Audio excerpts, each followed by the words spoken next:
Hello everyone, welcome to UPSC परीक्षा। मेरा नाम जय शर्मा है और आज हम लेके आए हैं इकोनॉमिक्स क्लास 10 का chapter number 4, that is globalisation and the Indian economy. जैसे पहले भी हम ये चीज़ डिस्कस कर चुके हैं कि हम ये लेक्चर सीरीज में इकोनॉमिक्स की एनसीईआरटी को कवर कर रहे हैं, जहाँ पे हम chapter by chapter, topic by topic and concept bye concept समझेंगे इन डेप्थ, ताकि हम various competitive examinations like UPSC, state PCS या एसएससी जैसे के लिए हम कंफर्टेबली अपियर हो सके। हमारे लिए एडवांटेज ये है कि एनसीईआरटी में जो डेटा है, जो फैक्ट्स है, जो एग्जांपल्स है, those are not updated, but हम ये लेक्चर सीरीज में ये हर एक चीज को अपडेट करके लेके आए हैं, राइट। सो स्टार्ट करते हैं with our today's session, that is with respect to globalisation. अब ग्लोबलाइजेशन को अगर हम और बेटर तरीके से समझते हैं, तो अगर हम इसका ब्रेक डाउन करते हैं, that is globalization. Okay, अब इसके अंदर जो ग्लोब है that means something worldwide, यानी कि कुछ ग्लोब है। एल का मतलब आ जाता है रिलेशनशिप, एंड आइजेशन का मतलब आ जाता है कि एक ऐसा प्रोसेस जो ट्रांसफॉर्मेशन लेके आ जाए। ओके, तो मतलब कहने का मतलब यह है कि एक ऐसा प्रोडक्ट मैं बनाता हूं जिसको मुझे वर्ल्ड वाइड ग्लोबल करना है, और उसके बेसिस पे मैं एक रिलेशनशिप स्टैब्लिश करूंगा, और वो रिलेशनशिप से मैं सोसाइटी में ट्रांसफॉर्मेशन लेके आऊंगा। तो that is the meaning of globalisation, जहां पे ग्लोब का मतलब हो जाता है वर्ल्ड वाइड, एल का मतलब हो जाता है रिलेशनशिप, एंड आइजेशन का मतलब हो जाता है कि एक ऐसा प्रोसेस जहां से मैं इकोनॉमी में ट्रांसफॉर्मेशन लेके आऊंगा, right. So that is the meaning of globalisation.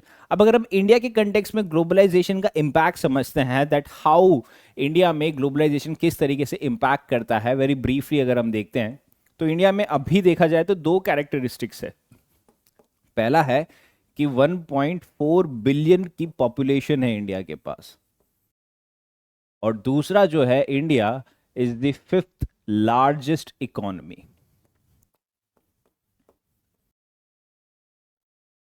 अब इसके बेसिस पे हम देखते हैं कि ग्लोबलाइजेशन इंडिया में ये दो पे स्ट्रेंथन चल रहा है, कि एक तो पॉपुलेशन बहुत ज़्यादा है और हमारा जीडीपी का ग्रोथ बहुत है, या आई मीन हम वन वे और द अदर वे कह सकते हैं कि ग्लोबलाइजेशन से ये चीज़ है या इनसे ग्लोबलाइजेशन ज़्यादा हो रहा है इंडिया में, दैट इज़ द पॉइंट।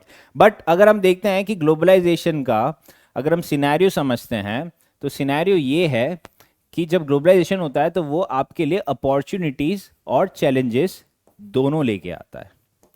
अगर हम इंडिया में अपॉर्चुनिटीज की बात करें कि what kind of opportunities it brings for India, तो हम कह सकते हैं कि इंडिया में फॉरेन डायरेक्ट इन्वेस्टमेंट बहुत ज़्यादा लेके आ रहा है ये, due to with the help of globalisation. Then उसके बेसिस पे हम कह सकते हैं कि इंडिया में जॉब क्रिएशन काफ़ी ज़्यादा बढ़ गई है। ठीक है, इंडिया का फाइनेंस मार्केट काफ़ी ज़्यादा स्ट्रेंथन हो चुका है, क्योंकि हम ग्लोबलाइजेशन जा रहे हैं। गिफ्ट सिटी का कॉन्सेप्ट हमने देखा उस तरीके से। अपार्ट फ्रॉम दिस हम देख रहे हैं कि टेक्नोलॉजीज एंड इनोवेशन काफ़ी ज़्यादा बढ़ चुका है। हम कंज्यूमर सेंट्रिक ज़्यादा हो गया है ड्यू टू ग्लोबलाइजेशन, क्योंकि कंज्यूमर सेटिस्फेक्शन पे ज़्यादा फोकस कर रहा है। वेरेज अगर हम इसके चैलेंजेस की बात करें, तो यहाँ पे हम कह सकते हैं कि इंक्रीज्ड कंपटीशन जो है उससे लोकल इंडस्ट्रीज काफ़ी ज़्यादा हैम्पर हो रही है due to the increase in competition. और दूसरा चीज़ देखते हैं कि अर्बनाइजेशन में जो मेजर इफेक्ट आता है, या फिर हम कह सकते हैं कि इम्पैक्ट आता है, वो अर्बन सेक्टर पे ज़्यादा आता है, और इससे हम कह सकते हैं कि इनकम इनइक्वालिटी ज़्यादा बढ़ रही है। अपार्ट फ्रॉम दिस हम कह सकते हैं कि हम ग्लोबलाइजेशन में दूसरे कल्चर से मिलते हैं। जब आप दूसरे कल्चर से मिलोगे तो आपका कल्चर का इरोजन होने का चांस बढ़ जाता है, क्योंकि हम इंडिया में देख रहे हैं ना कि वेस्टर्न कल्चर, हमारा यूथ ज़्यादा अट्रैक्ट होता है टुवर्ड्स वेस्टर्न कल्चर, तो जो इंडिया का कल्चर है वो हम उससे हैम्पर हो जा रहे हैं। Then apart from this environmental concern बढ़ते जा रहे हैं due to globalisation, and job displacements हो रही है, क्योंकि कोविड-19 के बाद से हमने देखा है कि जो प्राइवेट सेक्टर की जॉब है वो बहुत ज़्यादा अनसर्टेन हो चुकी है। ले ऑफ हो रहे हैं, टेम्पररी वर्क पे ज़्यादा आ जा रहा है, यानी कि फ्लेक्सिबल लेबर पॉलिसीज़ पे हम ज़्यादा वर्क कर रहे हैं। हालांकि हम आने वाले स्लाइड्स में उसको और बेटर तरीके से कवर करेंगे, बट अभी के लिए हम ये समझते हैं कि ग्लोबलाइजेशन का मतलब आ जाता है दैट इज कि एक वर्ल्ड वाइड रिलेशनशिप बनाना मेरे को मेरे प्रोडक्ट का, और उस प्रोसेस से मेरे को ट्रांसफॉर्मेशन लेके आना है, राइट और इंडिया के कंटेक्स में देखते हैं तो इंडिया में इतनी पॉपुलेशन और फिफ्थ लार्जेस्ट इकोनॉमी, जिससे हमारे पास ये अपॉर्चुनिटीज बनती है और उसके बेसिस पे हमारे पास ये टाइप के चैलेंजेस बनते हैं। राइट सो स्टार्ट करते हैं हमारा आगे का scenario, that is the introduction. तो हम उसके बेसिस पे कह सकते हैं दैट ग्लोबलाइजेशन का मतलब क्या है, इट इज द इंटीग्रेशन है ऑफ कंट्रीज का इंटीग्रेशन है। अब एक कंट्रीज इंटीग्रेशन किसके थ्रू करती है, थ्रू द मल्टीनेशनल कॉर्पोरेशन की, जो भी मल्टीनेशनल कॉर्पोरेशन है ये उसके थ्रू इंटीग्रेशन करेगी। अब ये मल्टीनेशनल कंपनीज क्या करती है कि एक प्रोडक्ट बनाया, ठीक है, एक प्रोडक्ट बनाया और उनको वो चीज़ को वर्ल्ड वाइड कर दिया, पूरा ग्लोब पे ले आए, एंड देन उन्होंने कंज्यूमर्स के साथ एक रिलेशनशिप इस्टेब्लिश किया। दैट मीन्स उन्होंने कंज्यूमर्स की डिमांड समझी, वो डिमांड के अकॉर्डिंगली उन्होंने सप्लाई दिया, एंड देन फिर उन्होंने एक ट्रांसफॉर्मेशन लाना चाहा सोसाइटी में। फॉर एग्जांपल हम कह सकते हैं कि एप्पल जो आईफोन्स है वो वहाँ से एक ट्रांसफॉर्मेशन आया है, उसको compete करने के लिए सैमसंग ने उसको चेंज किया गया है।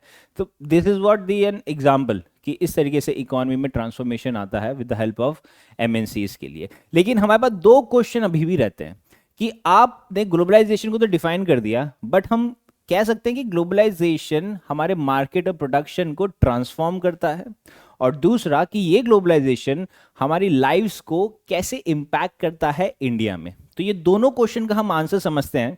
जैसे पहला है कि ग्लोबलाइजेशन ट्रांसफॉर्म कर रहा है मार्केट को, that how globalisation transforms the market and production, कि इंडिया की इकोनॉमी में ग्लोबलाइजेशन किस तरीके से हमारे मार्केट को और प्रोडक्शन को ट्रांसफॉर्म करता है।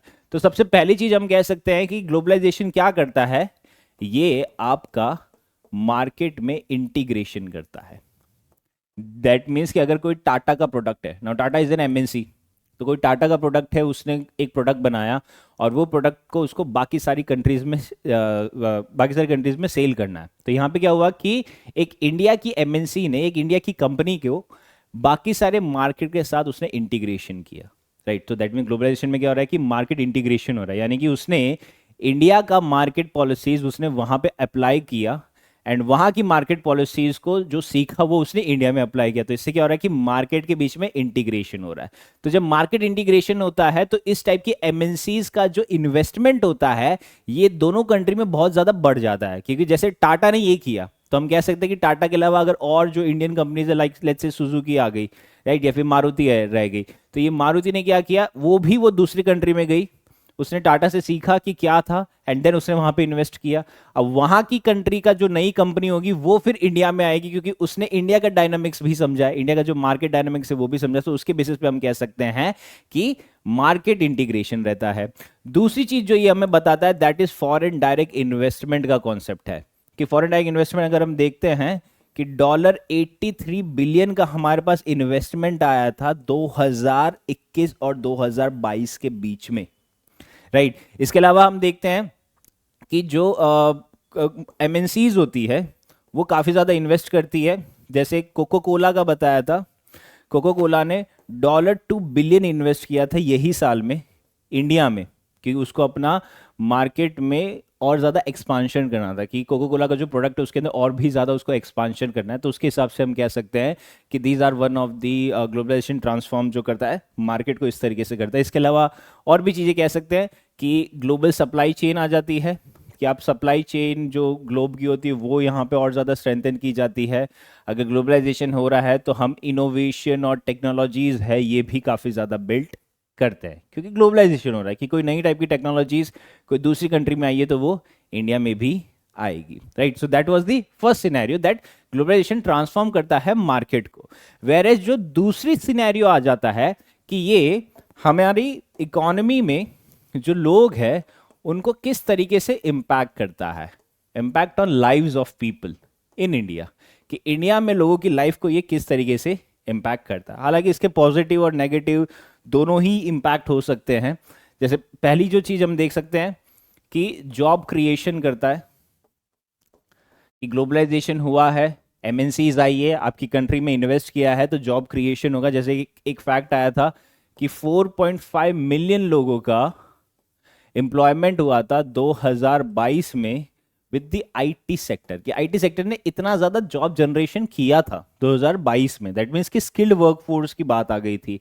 वेर दूसरा जो इम्पैक्ट आ जाता है कंज्यूमर की लाइफ पे, दैट इज कि कंज्यूमर को बेनिफिट मिलता है। बेनिफिट कैसे मिलता है कि let's say there is an rivalry between two mobile manufacturer, that is Apple and another is Samsung, कि ये दोनों के बीच में राइवलरी है। अब दोनों एक दूसरे के प्रोडक्ट को काउंटर करना चाहते हैं कि एक फीचर सैमसंग के पास आया तो दूसरा फीचर एप्पल के पास आएगा, और दोनों के बीच में राइवलरी है कि कौन सबसे अच्छा प्रोडक्ट लेके आता है, जिसका अल्टीमेट फायदा कंज्यूमर के लिए रहता है। तो ये भी एक सिनेरियो रहता है।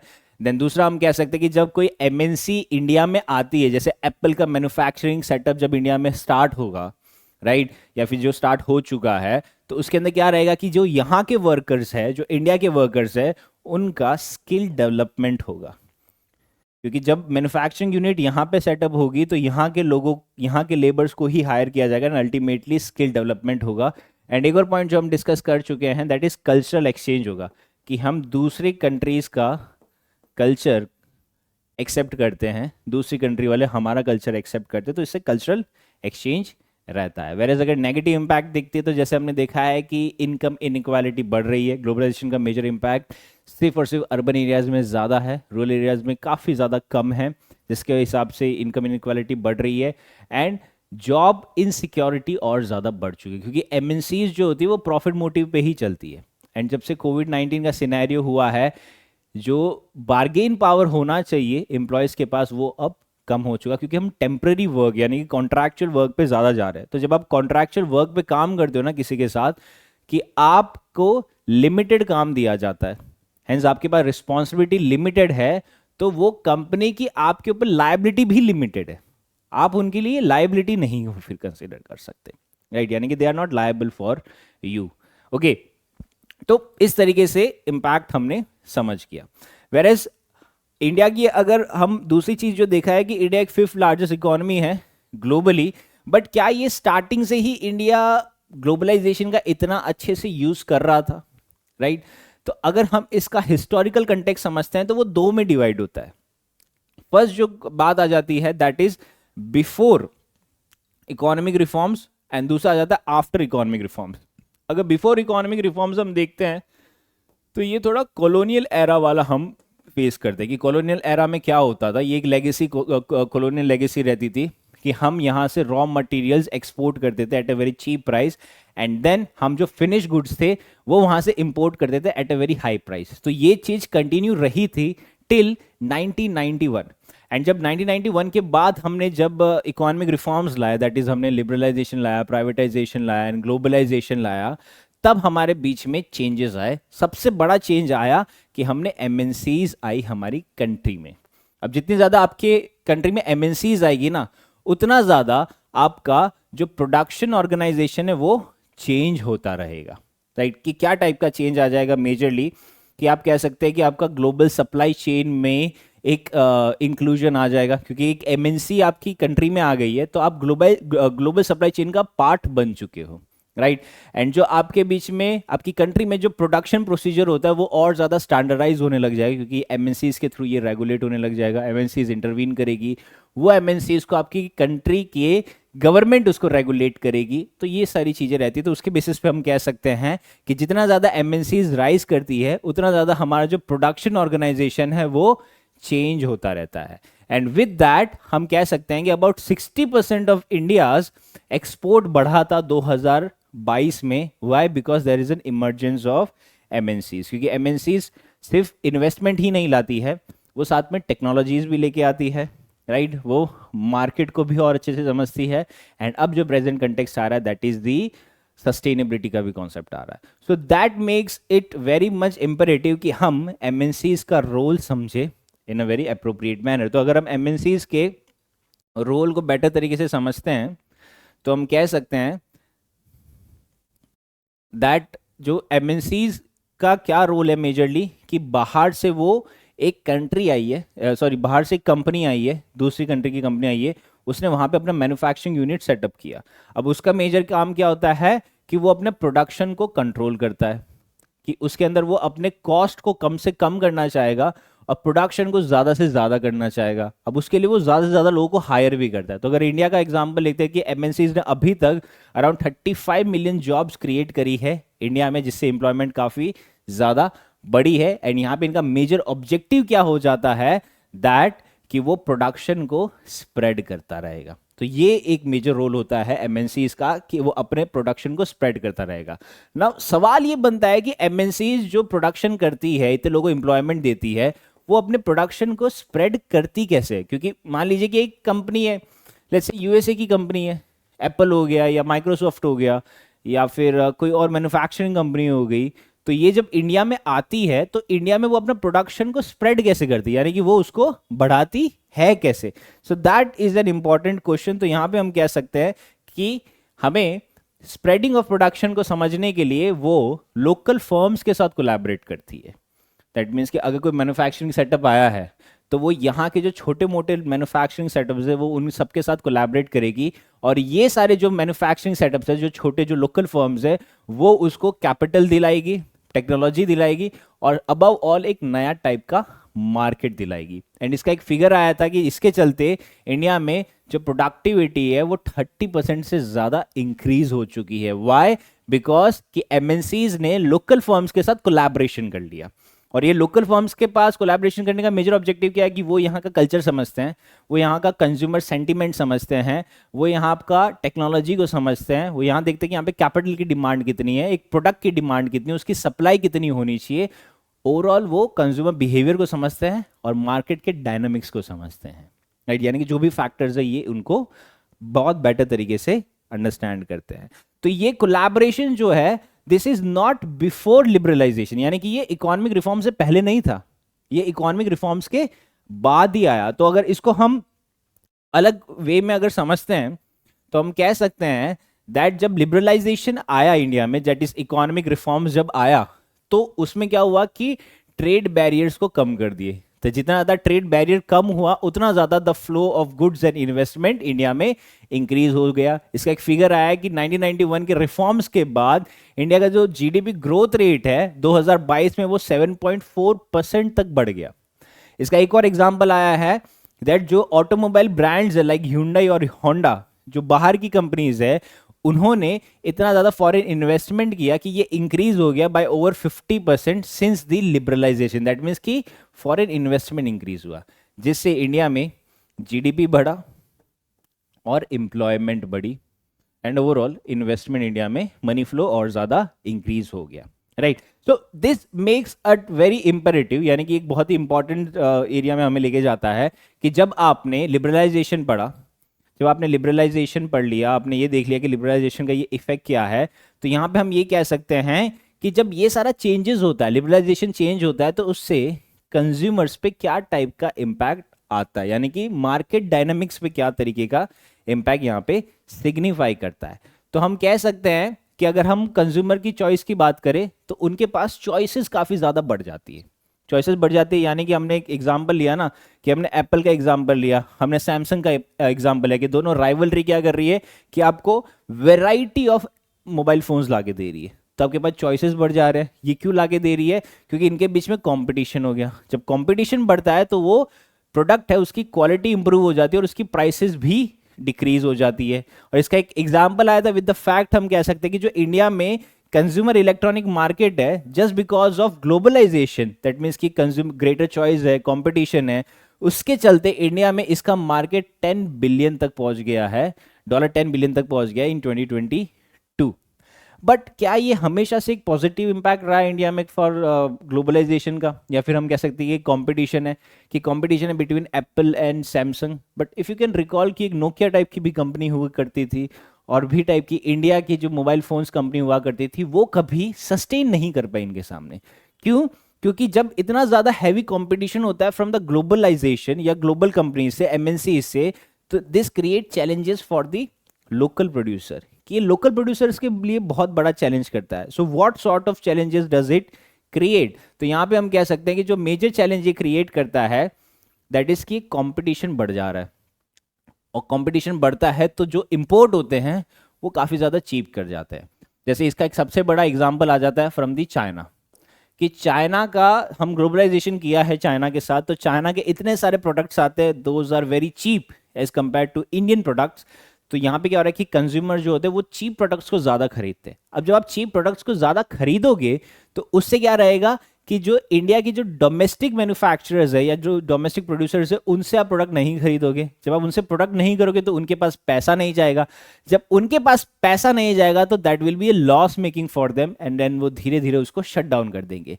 बट दैट वो वहीं पे खत्म नहीं होता है।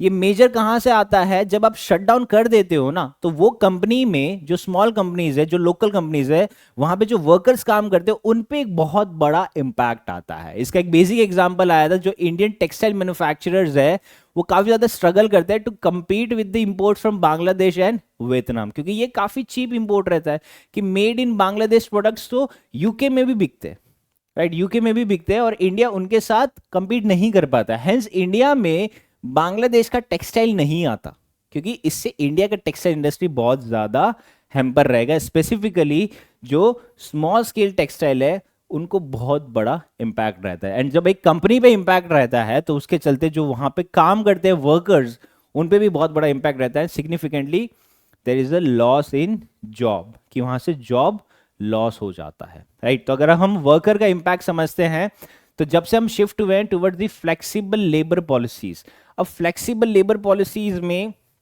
जो मेजर इशू हमें क्रिएट हुआ है ना फ्लेक्सिबल लेबर पॉलिसीज में, दैट एक ग्लोबलाइजेशन में एक लेबर को कहा जाता है कि आप एक फ्लेक्सिबल रहो। तो फ्लेक्सिबल लेबर पॉलिसीज का मेजर मतलब क्या होता है कि एक वो वर्कर जो कॉन्ट्रैक्ट पे काम करता है, या फिर हम कह सकते हैं कि वो एक टेम्पररी बेस पे काम करता है। इसका मतलब क्या है कि यू आर फ्लेक्सिबल, कि आप कोई और टाइप का भी काम कर सकते हो विथ एनी अदर कंपनी और दी फर्म। तो मतलब आपको वो चीज फ्लेक्सिबल रखना चाहते हैं, ये एक पार्ट टाइम एम्प्लॉयमेंट रहता है। बट इसके चलते क्या होता है कि यहाँ पे जॉब कंपटीशन बढ़ जाता है। जॉब कंपटीशन कैसे बढ़ता है कि जब आप एक कॉन्ट्रैक्ट वर्कर को हायर करते हो तो वो ऑब्वियसली एक लो प्राइस पे हायर रहता है।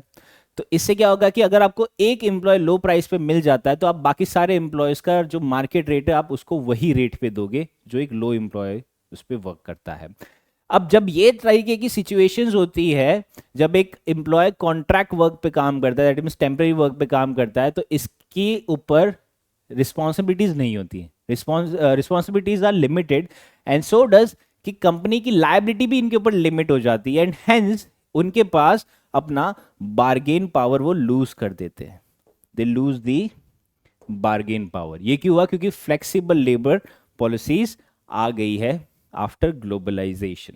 ओके, सो दैट मीन्स कि यहां पे क्या हो रहा है कि इवन दो आप फ्लेक्सिबल लेबर पॉलिसीज है तो जो जॉब सिक्योरिटी रहती है वो एक इनइक्वालिटी के वे में रहती है, यानी कि सबको इतनी ज़्यादा जॉब सिक्योरिटी नहीं रहती, एंड हेंस यहाँ पे ये रहता है कि जो भी वेल्थ एंड अपॉर्चुनिटीज मिलती है वो काफ़ी कॉन्सेंट्रेटेड रहती है among the skilled workers and urban population, कि अर्बन पॉपुलेशन में भी जो सेमी स्किल्ड होगा या लो स्किल्ड होगा उनको तो जॉब मिलेगी ही नहीं।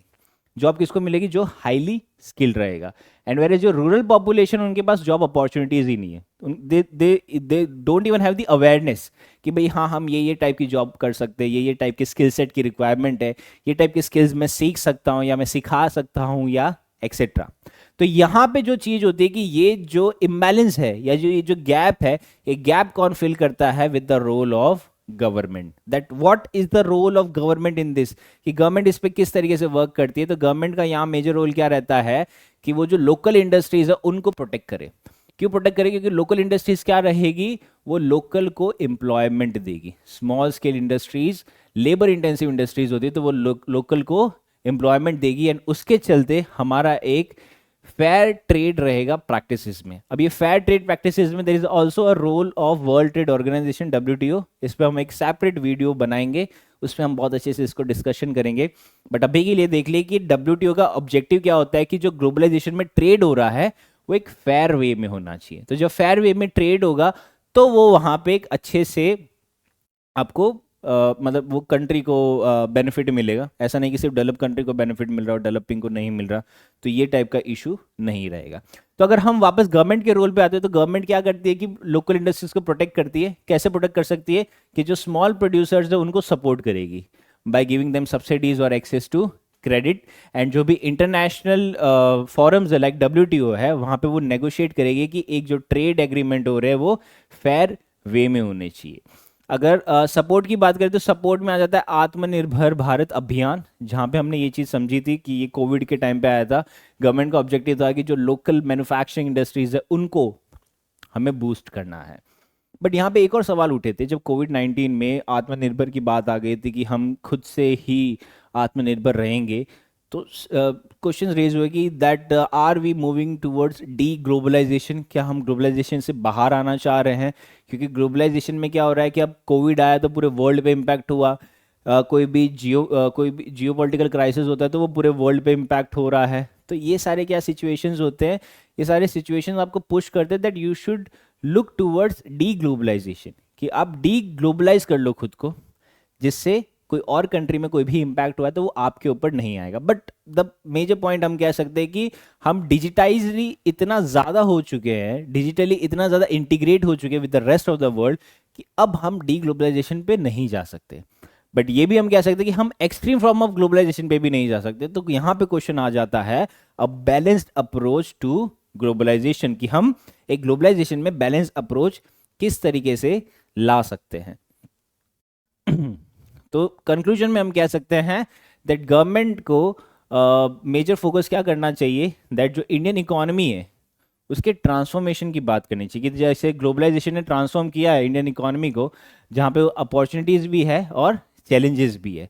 बट अगर हम कॉल टू एक्शन की बात करें तो यहाँ पे बहुत ज़्यादा इंपॉर्टेंट है कि जो ग्लोबलाइजेशन के बेनिफिट्स है वो इक्विटेबल वे में बेनिफिट्स होने चाहिए of all the sectors of society, जिससे हम कह सकते हैं कि इंक्लूसिव ग्रोथ के साथ सस्टेनेबल डेवलपमेंट भी हो रहा है। राइट, एक रिपोर्ट आई थी 2023 में जहां पे ये बताया कि 68% ऑफ इंडियंस ये मानते हैं कि ग्लोबलाइजेशन ने पॉजिटिवली इम्पैक्ट किया है, वेयर जो रिमेनिंग 32% है वो कहते हैं कि हाँ ये नेगेटिवली इम्पैक्टेड रहा है। तो हम ये नहीं कह सकते that okay we are moving towards deglobalisation, right? So that would be a very wrong scenario to say, right? So this was it from today's video. In the coming videos we'll be covering more such kind of topics and chapters. Till then, stay safe and study well.